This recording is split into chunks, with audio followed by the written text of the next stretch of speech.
Hello, my name is Zuko. I'm a video game environment and technical artist. Welcome to the very first Project Mix, only Project Mix video. We are just gonna go over a little bit of what has changed and what I've done and some of the systems I've created for this musical node-based visual experimental project that I'm working on. All of it is subject to change in the future, but I think right now I'm starting to hit some really cool strides, and actually we'll be experimenting with a lot of the visual aspects, but right now it's all been starting from scratch and getting the system set up so that way things work. Which leads into, let's take a look at, if you didn't see the video that I posted before, here's kind of like the loop, what it looks like.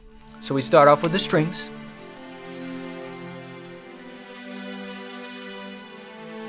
And then it activates the loop.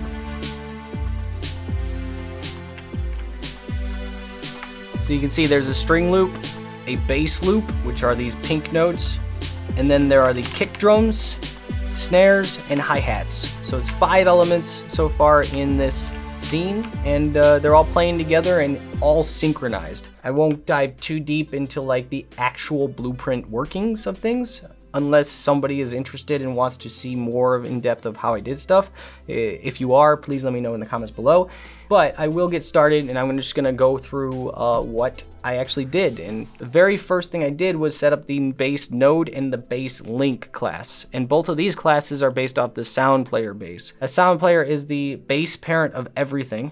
A node bass is a child of sound player, and then a node sphere is a child of node bass. What that means is a node and a link can play a sound, and then a node sphere can play the animations of a node, because all of the animations are inside of the node bass. So with the sound player has a few things to start off with. I did a little bit of research on the new audio engine. I started off with the granular synthesizer and then went to the modular synth, and the modular synth is really cool, but it has hundreds of settings, and it's a bit overwhelming. And for what I wanted at the moment, I just wanted to take in a sample and play it with a fade in and then fade it out, which I'll show you. So here's my node sphere. From here, get this new node and then make a quick link, and it's got 1 second before it plays the next note. Okay, so that node will play.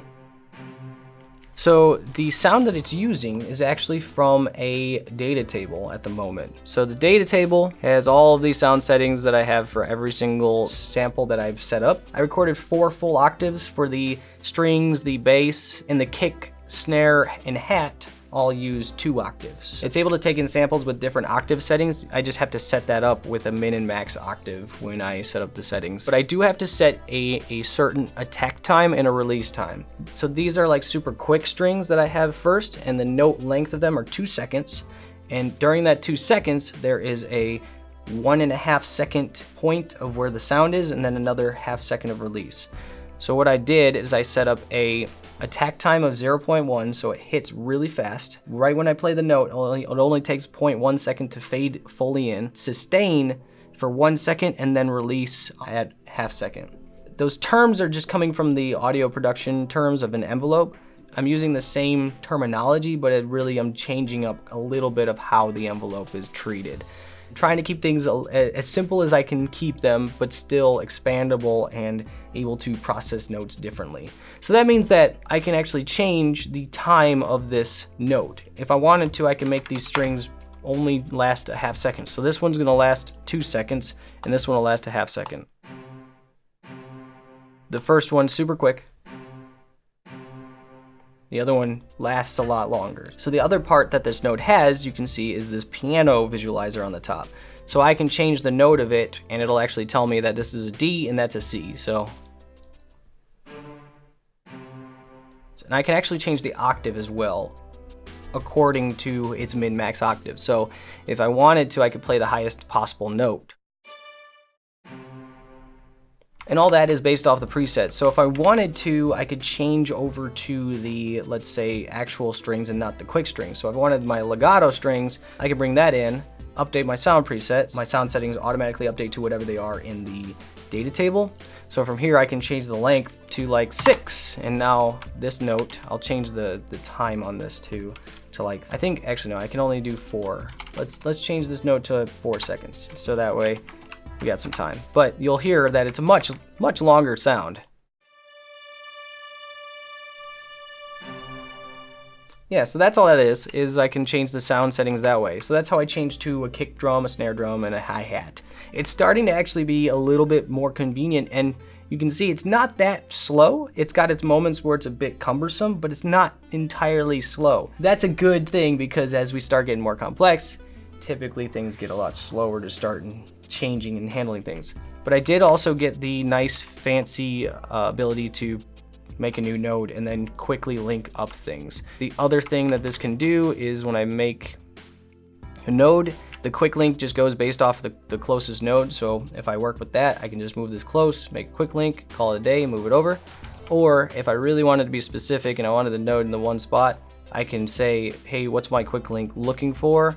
And then I'll apply the quick link to here and then make a quick link that way. Quick link, quick link, quick link. I could have just said link, I guess. One extra sort of future feature that I'm working on is the scales. What I'd like to do is get a list of scales all set up in a data table and then be able to choose what scale I want my notes to be in. The visualizer is able to do that just simply by a list of bools, and then I can just check on and off, and you can see when I check on or off keys, certain keys will gray out versus other keys, and I'll go to like a different octave so that way we can see it better. So you can see this key is inactive, that's inactive. And the idea is to get it to hook up so that way it rounds up to the next key if I select one that's inactive.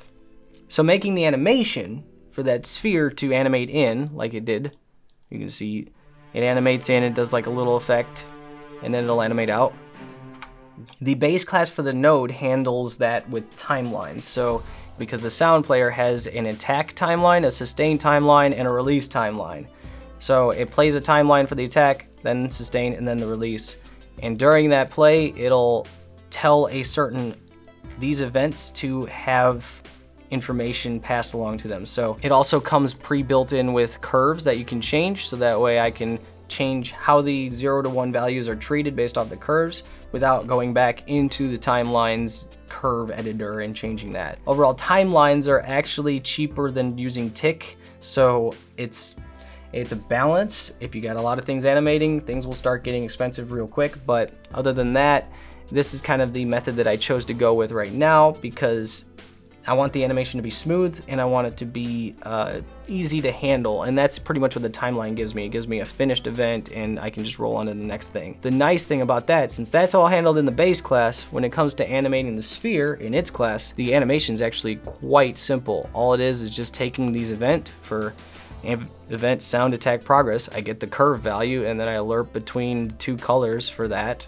set the node material, and right out of the gate, I have an animation. It makes expanding upon this so much faster. So to make another node, I literally just take whatever things that I add to that node and apply it different effects to them based off of these curve values. And I can make more complex stuff on top of that, but the base information that's there for the animation is super useful to have in the base class. And now the last thing that I dealt with is once I got everything in, I was running into synchronization issues. And what I mean by that is when it was finishing a loop, it was finishing at a different time for, say, this round of hi-hats and this round of hi-hats, simply because it had to go through 10 nodes to get to the end of this chain. And the delay was because when a node was telling a link to fire, there's a micro delay between that happening. So the delay of 0.25 seconds is actually 0.25001 seconds. And eventually at the end, you end up getting a loop that's 2.01 seconds long. And if I started getting chains that were a lot more complex than this,